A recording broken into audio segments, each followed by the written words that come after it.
I feel nauseous, believe me. Never had a lot of shit come easy. Had to work hard, struggle just to be me. Had to and what was left over I put towards my dreaming. But the only thing in life that has meaning are the things you gotta work for, believe me. Take into your hands a plan, your own hands can land your own brand. And damn, I feel like no one takes accountability. They want the credibility, convincingly unwilling to put in the hours it takes to get some power. Don't be f***ing sour, take a cold shower. Scream until you're louder, work until you're prouder. And f*** all the doubters, they're just young downers. I swear to God they all let me down. I always fought. I can tell you that 7 years after Freddie Gray, that was 2015, spring, April, May. This is 2022. Communities like Sandtown, all we saw then and now in terms of investment was a renovated Western District Police Station and a new funeral home. That's what West Baltimore got. A new police station and a new funeral home. What kind of optics are they?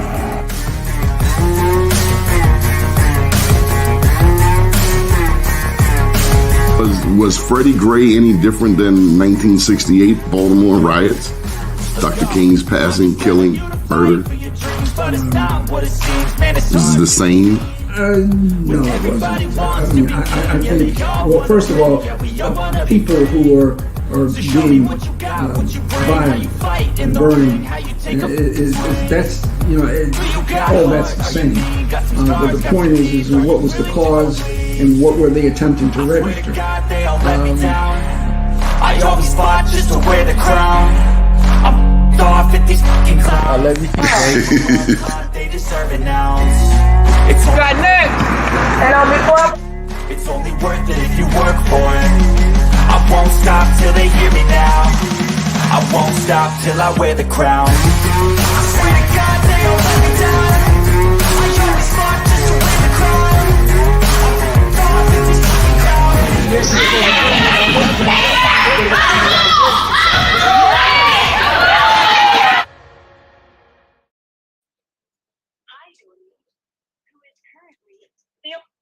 Good morning and welcome to the show. My name's Donnie Glover. First name's Donnie, last name's Glover. In it to win it for the long haul, baby.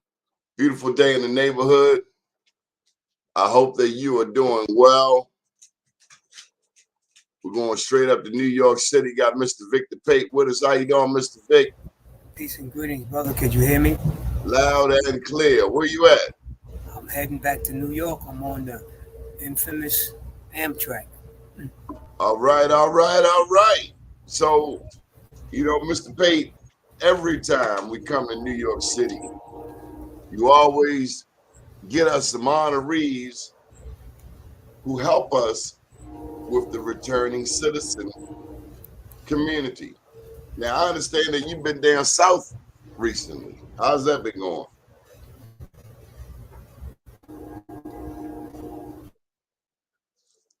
Were you down south recently?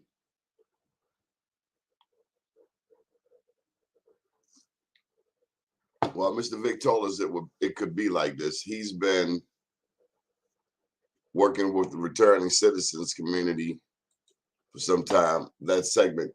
And let me tell you why this is important. It's been important for a very long time to us. Okay.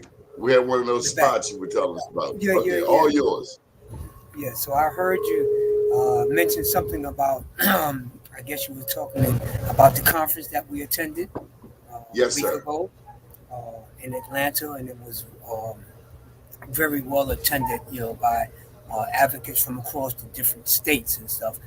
But the core purpose, underlying purpose of our convention was to actually bring some help and support to Georgia, because as you know, in terms of, you know, what's going on in Georgia, they're being oppressed for the vote. So part of our functions down here in Georgia was for us to register voters, and we actually went out in vans to the various communities and assisted with the voter registration, as well as talking to people from the various communities. I participated in the actual phone banking, which was focused on people who had been directly impacted by the carceral system to make sure that they knew that they had the right to vote, as well as to inspire and empower them to actually go out and register to vote. So we had a two-pronged agenda. Um, to empower and enhance Georgia's voting power, which is what we all did, as well as talking about the disenfranchisement of people that have been impacted by the justice system and why it is so very important for all of us statewide to work on voter enfranchisement for people that have been justice impacted. So it was like, we had a series of workshops and breakout sessions where we talked about the various coalitions and work that we're doing in various states. And of course, as you know, I myself here in New York City is working on a voter restoration bill for people that are actually incarcerated, just as Maine and Vermont has the right to people that to vote that are incarcerated. So this is what I wanted to ask you. How does it feel going to Georgia and the main person you got a problem with is Herschel Walker?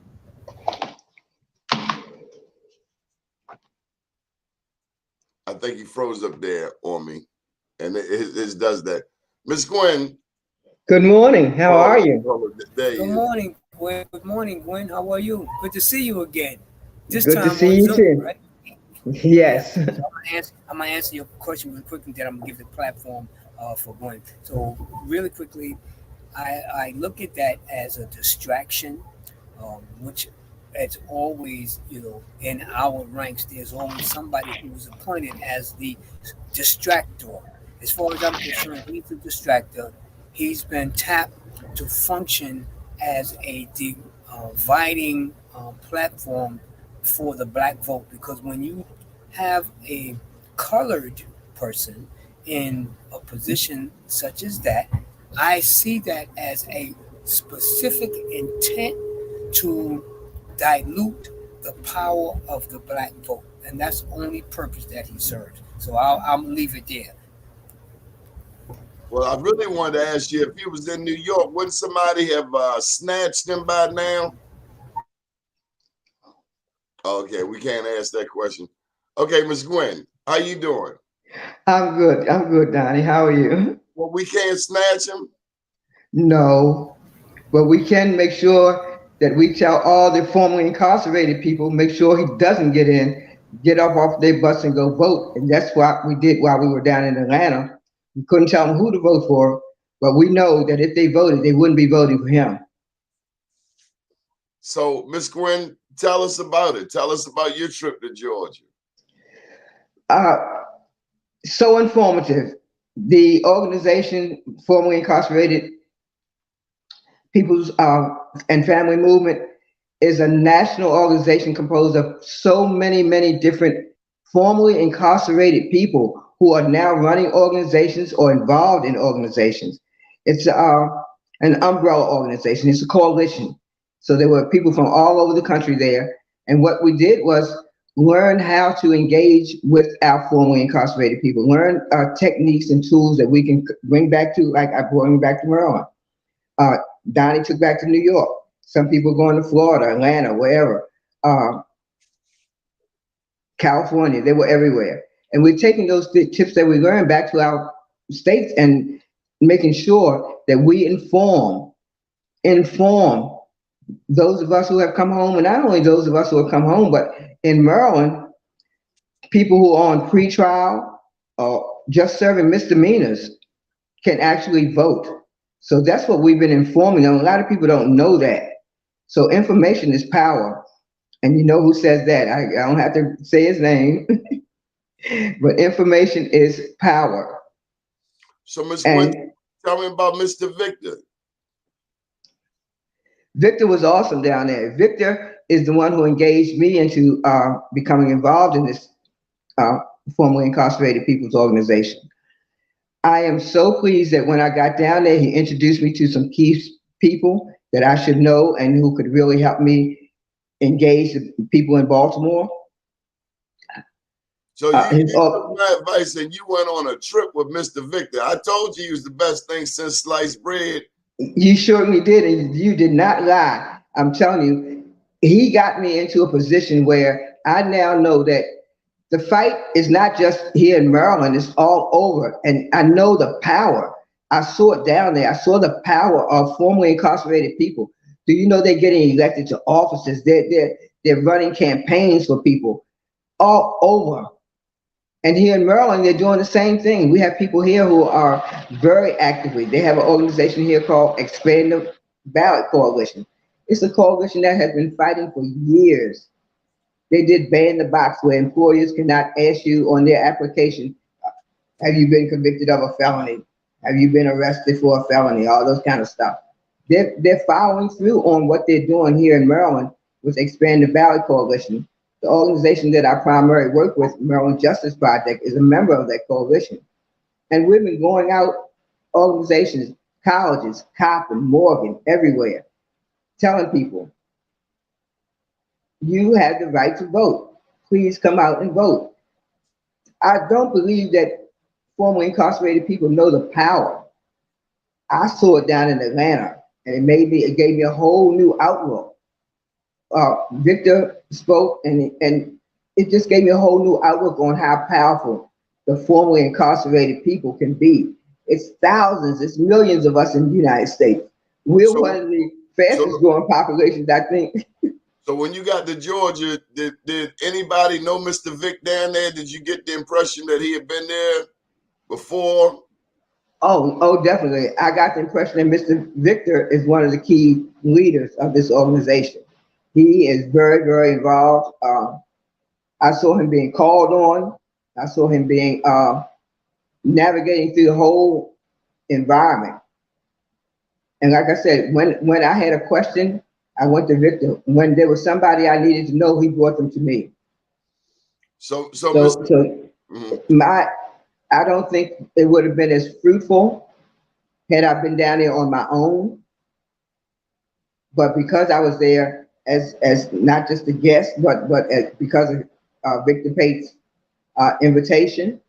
So see, we call him the general, just so you know. Let me slide over to him. General Pate, let's get a report on Gwen Levi. What kind of report card would you give her? She told me she was going to Georgia with you. I was like, hold up. When did this come about? What's happening here? Yeah. Well, let me say that Miss Gwen, it was definitely an honor to be on the ballot. It's okay. He's on the Amtrak going up and down. Okay, there we go. Beautifully. Okay. And really, she really didn't need me because, like I say, she did great. You know. He said it would be a little spotty here. Okay, so Miss Gwen, what's next? Now that we're here, I'm gonna try to talk quick. Go again. I introduced her to one of my closest partners that I work with here in New York. The tall brother, his name is Terrell, right? That's my partner. We work on a lot of platforms here in New York. He said to me, man, that sister is on top of things, man. She's like networking, you know what I'm saying, talking to people, and she's kind of sort of like doing her thing. Because I told him, I said, I met her through Donnie Glover. He's the brother that was at the last awards event, Terrell Muhammad, the tall brother. The tall brother, chocolate brother. There you go. So I told Gwen that you had gave him an award. And this is one of my partners that I work with in New York. Introduced him to her, and he was impressed by you, Gwen. I want you to know that. He still talks about you till today because he asked me the other day, how's the sister, he don't remember your name right off, but he said the sister from Baltimore. Yeah, sister was doing her thing. That's what we want to hear, Miss Gwen. Miss Gwen, you can come back home safely now. We I'm back home safely, but not only I'm back home safely, I'm working hard back home. The Expanded Ballot Coalition, which I said Maryland Justice Project is a part of, we're doing things. We had a what they call votercade in Annapolis last Friday. We drove through Annapolis with about 30 cars, buses that had been loaned to us from the Black Lives Matter group, Black voters. Oh man, we have been doing it here in Maryland. We are caravanning. I have a van parked outside that's going to be driving all through the city. I wish I could have taken a picture and showed you. I didn't have the foresight to do that, but I'll get it to you, Donnie. It's going to be driving all through Maryland, especially PG County and Baltimore, to let people know, come out and vote. And like I said, my concentration is on formerly incarcerated people. And we have that power. We can become one of the most powerful voting blocks so that when the issues that affect us come up, we will be able to call on Expanded Ballot Coalition. We'll be able to call on members who are in the formerly incarcerated. Come on, Donnie, help me out. Formerly incarcerated people and family movement. You know, Miss Gwen, let me just say, I'm blown away at how far you've come in such a short period of time. I mean, we just did a show. It seemed like a few months ago, but you sound like a seasoned veteran, and I just want to know, when are you running for office? Never, ever, ever. It's not something that's in my foot. Oh no. My passion is doing just what I'm doing: networking, getting people together to fight the issues that affect us, making sure that our community organizations, all these people. That's what I want to do. I want to be a connector. I want to be a motivator. Never a politician. Miss Gwen, I got some news for you. We are all politicians. A politician helps determine who gets what, when, and where. And you don't have to be in office to be a politician. Okay, then. Under that aspect, okay.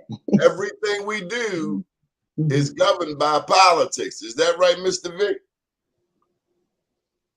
That's true. Bro, I definitely concur. To that particular point, I go in,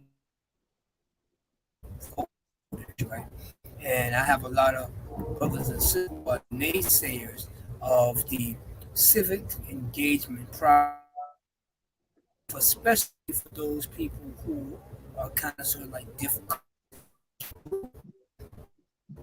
They say, "Oh, I don't need to vote. My vote don't count." I say to them, "Well, what are you doing here?"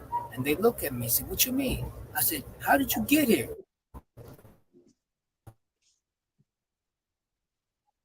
He's freezing up, but why did you get it? I can kind of continue in that aspect, though. Tired of trying to come up with an answer for me. I say, you got here because somebody voted and put in place a law and a policy that would make it illegal for you to do whatever it is that you did. And as a result, you were arrested and brung here. So guess what? You got here by a vote. So why don't you vote for something that will be of a benefit to you? Shut their mouth all the time. Some I win, some I don't win. But that's usually my conversation. Oh, I don't need to vote. Oh. But I'd say the same thing. That why should I vote? Why should I vote? You vote to let people like me get a second chance. There are laws on the books to allow people who are serving life sentences who've done 30, 40, 50 years. But the comeback sometimes, Miss Gwen, is that politics is phony. Politics is the deck is already stacked beforehand. I mean, here in Baltimore, we saw Sheila Dixon get robbed twice in broad daylight. So people have a reason, and maybe more than one, not to vote, because we've seen them lie and steal our vote. But guess what? That's more reason to vote. That's more reason to educate yourself. That's more reason, Donnie, I disagree. That's more reason to educate yourself so that you will know who you're putting in. But most of all, make those people that you put in are held accountable. And if they don't, vote them out. Right now, It doesn't it's not the always time work to go like back that, and, Mr. Gwen. and blame and say what did happen. There ain't no Let's see who we blaming. can put in there to make something happen. Well, I will tell you this. In the past 20 years, I voted for 2 Republicans for that very reason. Because the Democrats who supposed to be serving us turn their backs on us. Come on, Mr. Vic. My answer to that is forget party alliance. Democrat, Republican, Independent. Vote the best person in to serve your needs. The person who's going to come into your community and do what your community needs. That Democratic but at this point, and I want people to realize this: if we don't vote Democratic, in 10 years you won't be able to vote at all if you listen to the Republicans. Huh? Well, I got a solution for that. And nobody has wanted to hear this for the past 10 years. But I'm going to say it on this show. Black people should flood the Republican Party. That's how you make a change. Flood it. Because they expect us all to go Democrat. And we've done that. And look at Baltimore. We've been voting Democrat our whole damn life.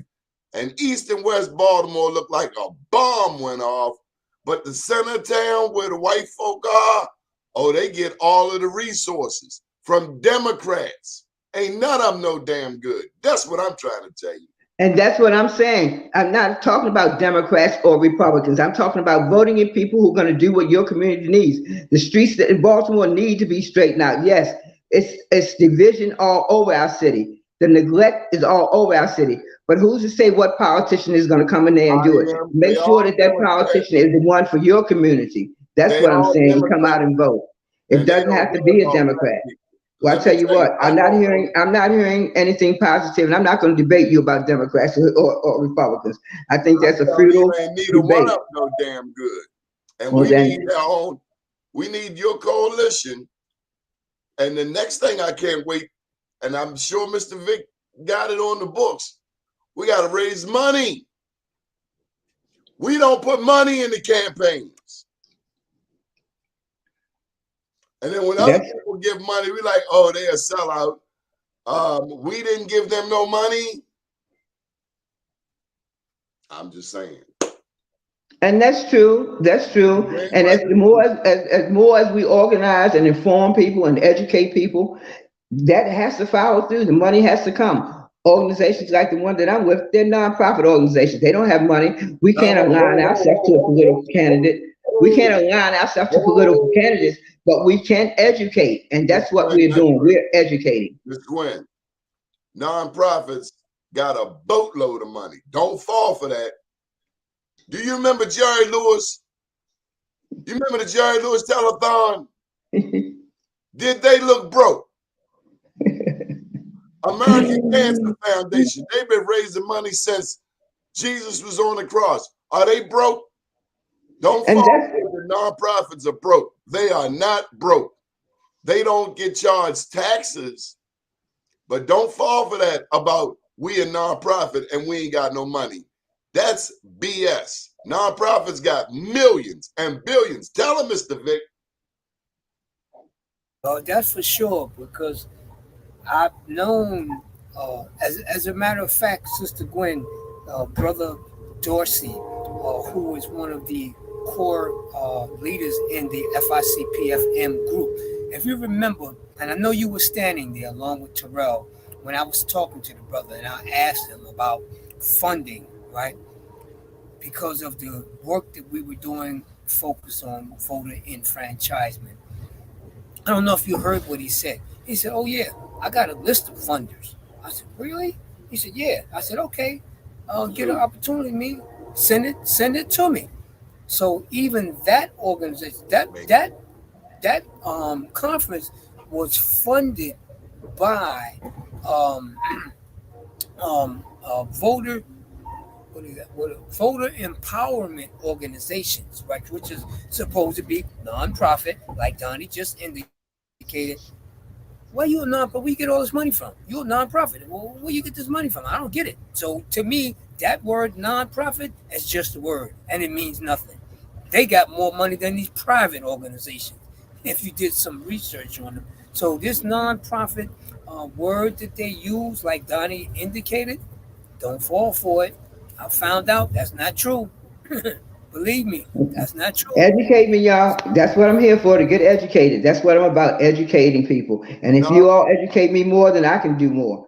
Yes. nonprofit is the code word for discounted. Well, I tell you what, Code word here in for sale. Baltimore, we're seeking any. I know Maryland Justice Project is seeking funding from sources. So I those want of to you share all this who with got the you, money, Miss Gwen. share the wealth. That's what I'm saying. Share the wealth. Miss Gwen, don't fall for that. These people who raise this money, they know where they want to put the money. And if I may say, your job is to get it before they direct it elsewhere. That's your job, to find out who got the money, what they willing to put the money up for, and how to get it. You Okay, at the you table. all. You at Okay, the I hear table. you. You all giving me another assignment. I see. Y'all keep me on to something. It's all right. I love the work. I So love look, the work. I love the work. they got a Give little me the thing called assignment. I will find the money. they got a little thing called the IRS. The IRS has every nonprofit in their phone book, in their directory. Any nonprofit out here, all you got to do is look them up on the computer. Because they are nonprofit, they have to file public records.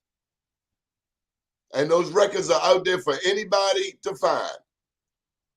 Like I said, I'm not Remember, going to debate you on something I'm not knowledgeable about. I'm So trying to debate you. I I'm want you just to going to get listen and get educated on it. I want you to get enlightened. Donald Trump, remember, he never showed his taxes.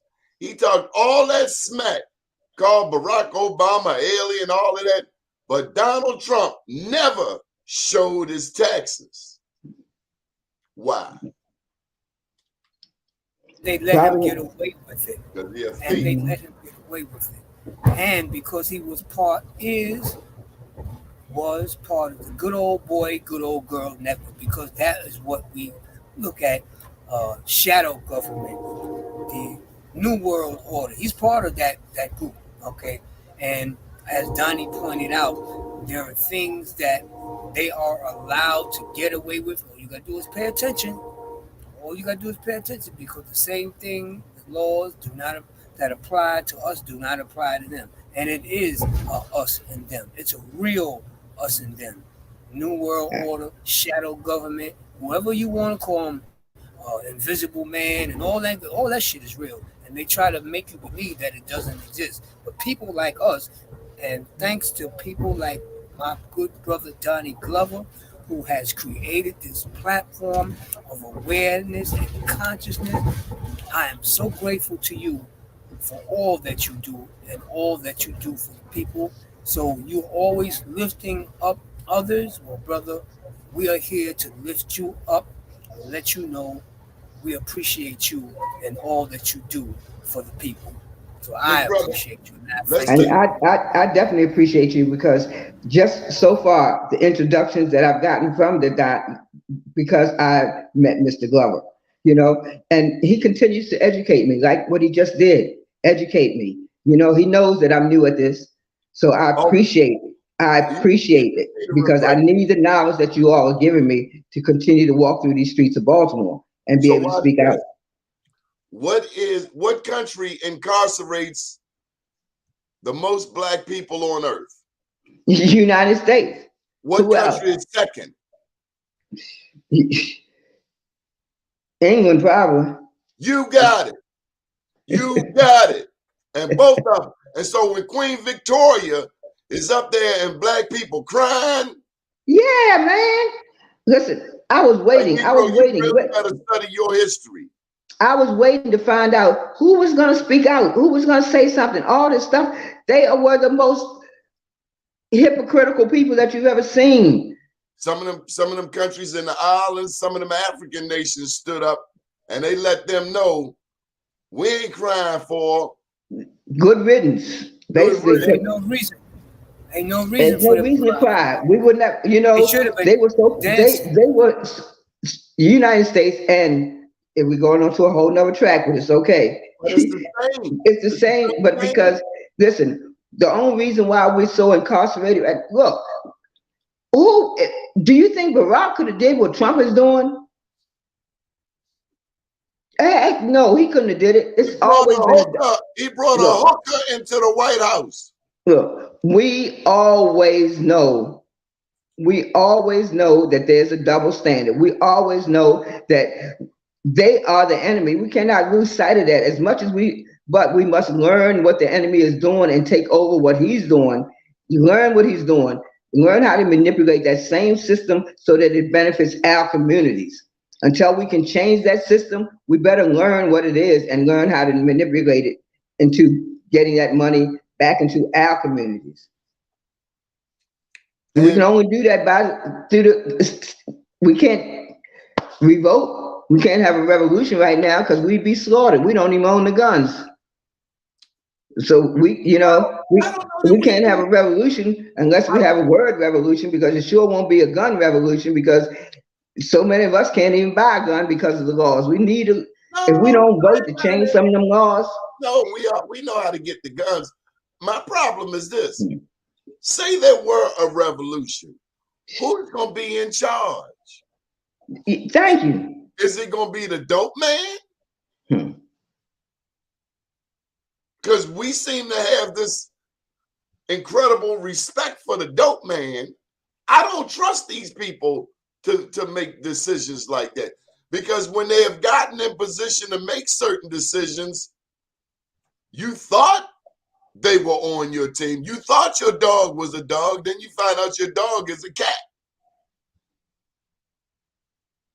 No, we got to verify. We got to check their jacket. We need to check their record. We need to see their references. Because right now they got poor credit in our community. Come on, Mr. Vic. You got a window there. Say something. No, I'm being in and out. So if this is in reference to the topic discussion about the revolution, right?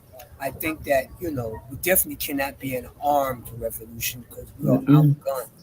And as Sister Gwen pointed out, they made it so that we have least amount of access to any weaponry as possible, because they have made sure that most of us, by the time we're 18, we got a felony on our record, but automatically knocks you out the box from ever being able to own a firearm or even get access to fire. However, I think that there is a new revolution, a revolution of the mind that needs to actually happen. I think that is, we are more dangerous with that than we are with a weapon in our hand. And that's what they are afraid of. So I think that when we talk about this revolution, there definitely needs to be a revolution of the mind. You have to change the mindset, you have to build the consciousness, and then we will become effective. We don't need no weapons. There's a weapon that's more powerful than that, and that's by us educating and using what we got.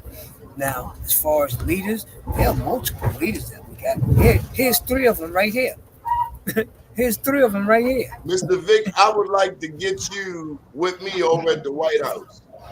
It's about time that we take you to the White House, particularly if they have something on returning citizens.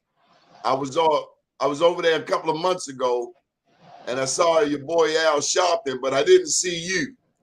And so the next time he come over there, I need to see you, because you are the general. Well, you know me and good buddy Al, we have a pretty good relationship. I kind of sort of like to let him travel on his track. You know what I'm saying? Well, that's why I want to take you with me, so we can travel on the same track. What's this? Never been invited to travel though, but listen, I'm good. So let him do what he do, and I'll do what I do. He know what I'm doing over here. Well, we know what you're doing too. Miss Gwen, now that What do you tell young people now? When you see young men, if you get a chance to engage with our young men, because still in Baltimore, our young men want to stand on the corners. Like we need a babysitter. Like we need somebody to tell us, go to school, go to work. You can't stand on the corner, smoke weed, and talk smack with the police. Because Mr. Vic, I don't know how it is in New York now, but kids smoke weed and talk with the police. It's a different world. We grew up in a world where you left their weed in the house. Now they smoking weed and rapping with the cops. It's a different world. Yeah, same What thing. do you think, Gwen? Well, one of the things that I tell, we have a group of people here. You all heard them, the Squeegee Boys. And every time you pull up to a corner, they run to your car with some water and a little a bottle of water. Might be anything. A little window scraper, might be a paper towel. You never know. But they run up to your window and want to clean your window. No, son. There's a button I push to clean my window. That's a service that's not needed in Baltimore. You want to do a service? Walk up and down the sidewalk and clean the street. That's a service you could do. Or we could if you want to do something, then people will likely come out and bring you a full meal, bring you $10, bring you whatever, because they see that you're cleaning up the community. But no, you want to stand on this corner, leave off of this little corner with all this trash that you put here. Well, all this trash. So you need to go and get some training. There are organizations here. There's organizations that are trying to train these young people. We need to make sure that we take them by the hand. You say we're not babysitters? No, we're mothers, we're grandmothers, we're fathers, we're aunts, we're uncles. Teach these children how to not stand on the corner and ask somebody to give you some money. No, teach me how to say, I demand an education. I want to be educated. I want to be trained. And let's take them to some of these places that have to be where they're training. There are organizations in Baltimore that are giving out tremendous money to while you get trained. So what, you would rather stand on the corner? No, we can't have you on that corner no more, Jan. We got to take you off that corner and give you something that will give you a lifeline, that will make you be able to take care of that baby that you're making. Can I get a word in, Miss Gwen? Yes, you can. Now, you just talked about them squeezy kids like they was everything but a child of God. I want to give a different perspective. Maybe when we go to the corner, you know you're going to the corner, have a couple dollars and give it to the kids and use it as a teachable moment. You talked about them being dirty. If you're going to talk about them being dirty. No, I'm teaching them clean up where you live. All up, Miss Gwen. I know you bad, but I'm bad too. Listen, Miss Gwen, 11 o'clock last night, I had to usher some white people, some white addicts, off the field by the school because they were shooting dope and about to set up camp. As they left the field, they went to the dumpster. And I had to tell them, I just cleaned up right there. Do not drop that stuff all over the ground again. So don't fall into the trap that Fox 45, that the only thing they see, hold up, don't cut me off, my turn. The only thing they see is these squeegee kids, but they don't see these white addicts in the alley. They don't see these white addicts stealing everything out of the dollar store and selling them right back to people. Let's be fair. Don't throw them kids under the bus because we got some other problems. You know, 5 years ago, white people could never come to Sandtown. Now they bopping through the community, and it's all about the dope man because the dope man let them come and buy dope. So don't forget the dope man. Oh, not only don't forget the dope man, but don't forget that there's some white kids that's out there doing squeegee. I'm not talking about a racial thing with the squeegee kids, even though it is one. It is racial. It is racial. I understand that. But please know that these kids got to know we need to give more to them. Get them off those corners. Like you say, give them $1 or $2. But when you give them $1 or $2, don't give it to them for doing nothing. Give it to them because here, we're providing some training for you. Here, we're providing some educational classes for you. Here, we're paying them. Pay them to go to school to some of these places that all this nonprofit money, put it into a program that will help some of these kids. That's what I'm saying. I've seen black people pull up on the corner and get a white addict's dollars, 5, 10, 15, 20, and then look at their own people with disdain. I've seen us in action. Like I said, I'm not saying the squeegee kids are terrible kids. I'm not saying that. I'm not propagating Fox 45. All I'm saying is we got to teach these kids more than what they're learning, asking for a handout. Because the service that they're doing, washing windows, is not a necessary service. It doesn't. Who does it benefit? Who? It doesn't give them something that will benefit the person, and people will give you more money. I give them Do more something credit. that will benefit your community. I give them I more can push a credit. button and wash my car window, but I'm too old to walk up and down Pratt Street or Martin Luther King Boulevard and pick up all that trash. So come on, let's get together. Let's pick up all that trash. And here's $50. I give them more credit for being a squeegee kid than for standing on a corner trying to sell dope, coke, and rock. I give them more credit. Oh, question. No question. There's not a debate on that. No question. Okay, so let's go ahead. I'm glad we got that out the way. I ain't fighting you, Miss Gwen. Miss Gwen, how can people support you? I ain't scared of you, Miss Gwen. People can support me by supporting. We better put a plug in for Rudy, because that's how you and I connected. Tell them who Mr. Rudy is. Rudy Williams is one of the most awesome writers. He has several books out. Look him up on Google or all that stuff that you all do. Rudy Williams. Linwood Williams is his name. Please, he's got a couple of books out. He's in the process right now. Him and a young lady named Tamara Tucker are in the process of doing a play, all the Shoes That Talk. He recently did a play at Arena Playhouse called what was it? All That Glitters Isn't Gold.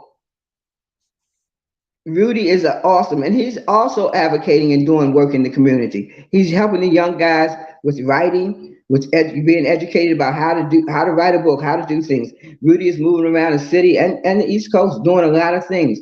So yes, I give a plug to Rudy and Tammy for the play that they're about to do. Look for it soon. It's coming. It's coming. Also, it's called The Shoes That Talk. Big ups to you. I mean, one minute I'm talking to you, and next minute you talking about, well, we on our way to Georgia.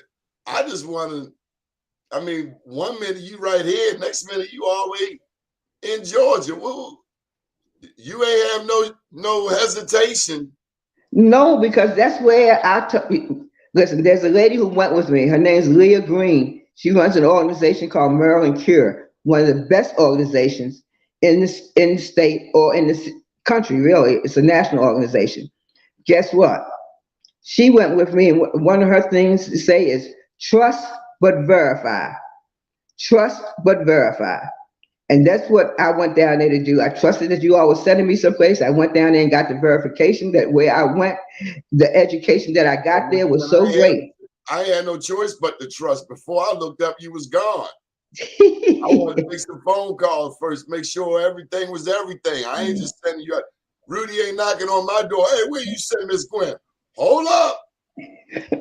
But guess what? I did what I said. I looked the group up. I asked a couple of people here in Baltimore about the group, and they said, Miss Gwen, they powerful. They got things. They're organizing all of us, and that was the impetus to make me go. And not on that, Victor.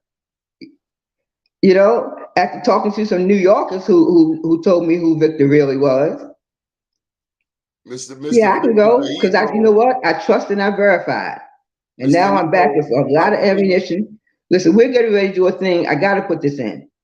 Maryland Justice Project is getting ready to do a voter education thing, October 29th. It's going to be at 229 Franklintown Road. It's a voter education project.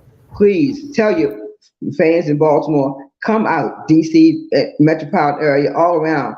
Come out and support this, and you will get educated on why the need to vote. For those naysayers who say, I don't want to vote, I put a challenge to you. Come October 29th and see if we can change your mind. Come October 29th and tell me why you think we shouldn't vote. I ask you to come and tell me. So, Mr. Vic, as we wind this down, come on and give us the conclusion, your closing statement. My closing statement is going to be there is power amongst and within the people. There's always been power amongst and within our people throughout the history of time. And it's been proven on more platforms than one.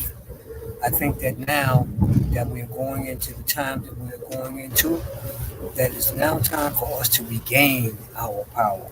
It is time for us to shine in our power. And it is time for us to empower ourselves and our generation and our communities. And we do this by the power of education and information. Sister Gwen said it all. You know what I'm saying? There's a challenge. There's a challenge that we all have. And the challenge is for us to be the best that we can be as a people collectively and stop trying to destroy your own communities and within our own communities, but we're supposed to be uplifting because we are the vicegerents of our community and we are our brother and our sisters keepers. Let's get back to the principles of living life on life terms. Now, I wanted to share with you that back when we first started this news outlet, we used to visit Baltimore Central Booking. We used to visit L section, and that's where the 14 to 17-year-olds were who were charged with adult crimes. And I got to tell you, Miss Gwen and Mr. Vic, 3 times those kids came up to me on the street years later. They said, thank you. They said, thank you for getting us out of our cell. Nothing has ever touched my heart so much. We at the time, it seems like they not listening to you. And big ups to the ladies, the warden, the sister warden's name was Miss Gwen. Her last name escapes me, but city jail about 10 years ago, black lady. And she made sure that we came, and we of course, we talked about black history, but some of these were white kids. And you come to realize it's really not about race, but America makes it about race. Mm-hmm. I didn't make it about race. You didn't make it about race, but that's what we are dealing with. And quite often behind them walls, it's more of us than anybody. Why? Because we are powerful. They would rather let a murderer free than to let a drug dealer free, because a drug dealer know how to get that loot cheap. So we got to get back on focus. We got to buy these neighborhoods.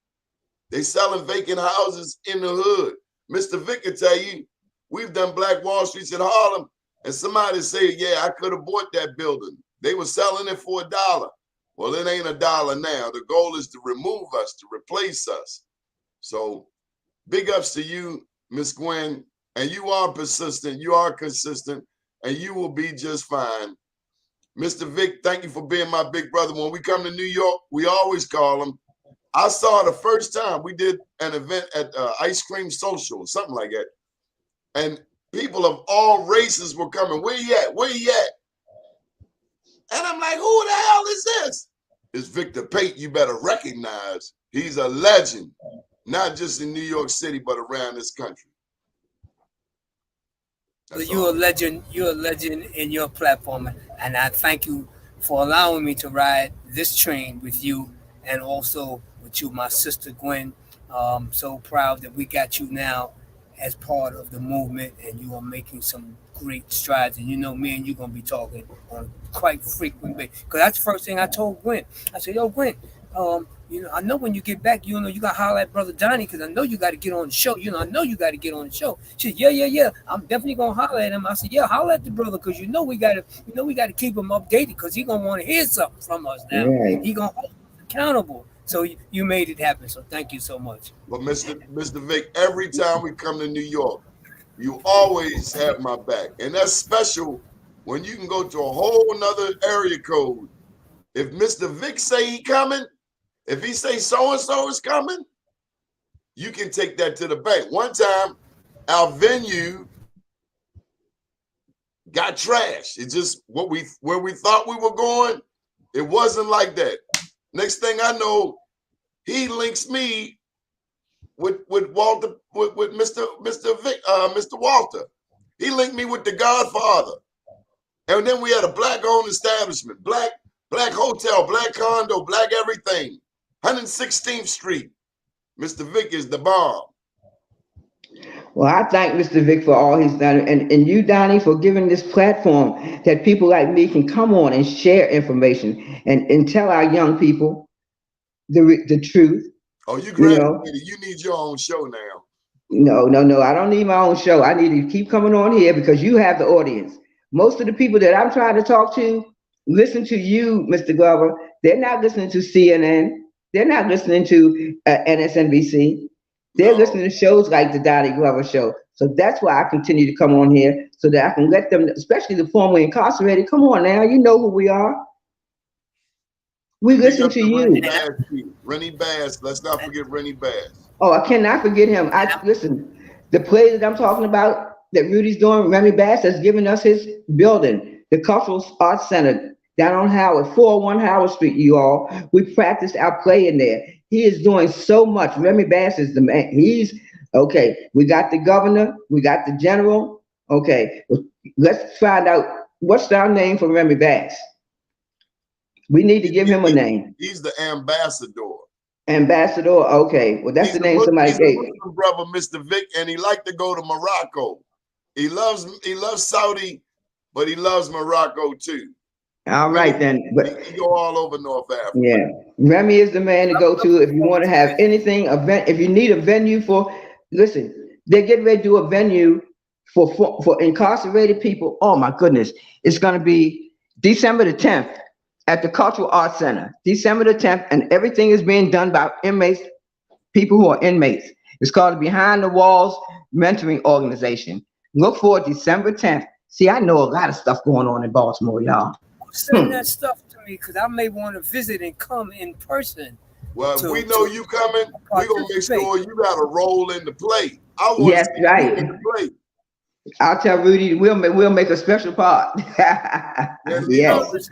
I just want to come and be a part of the ambiance, and just feel the love and bring some support. So keep me informed and give me some updates. Okay. On that. When I get off of here, I will send you the dates of everything we got going on so far. You can pick and choose. Mr. Vic, we got to give you your props one more time before you go. Yes. You were able to minimize solitary confinement in New York City, correct? That is correct. In New York State, prisons and jails to only 15 days, so they can no longer place anyone in any long-term solitary confinement past 15 days in prisons and jails in New York State. Never before had it ever been like that in New York State prisons, as well as them having an opportunity if they have to appear for the disciplinary board that they must and have access to legal representation. Never before heard of, never before had in New York State. I want to share a positive story with you before you go. If you get a chance, pull it up on YouTube. Deion Sanders, this is totally off topic. Deion Sanders and the work he's doing down there at Jackson State. You got to see Deion Sanders on 60 Minutes and the work he's doing there at Jackson State. Jackson, Mississippi. You talking about down the bottom. I mean, one of the poorest places on earth, and it's full of black people. But he took his celebrity and he took it to Jackson. And did you know he's somewhat injured, his leg? I mean, he's not the picture of health that he used to be, but he decided to put his celebrity on a whole school, a whole community. Can you imagine if more of our people had that type of give back? It brought tears in my eyes. Salute to Neon Deion. He is bout it. If more of us just gave a little bit, like you. So I'm proud of you, Miss Gwen. And it is time for you to get your own daggone show. Thank you, Mr. Vic. Thank you, Miss Gwen. Thank you. Thank you. Remember, get out and vote. Go register. That's right. On the next digital platform. Be well, everybody. I say. All right. Good night. Thanks again. Thank you, love.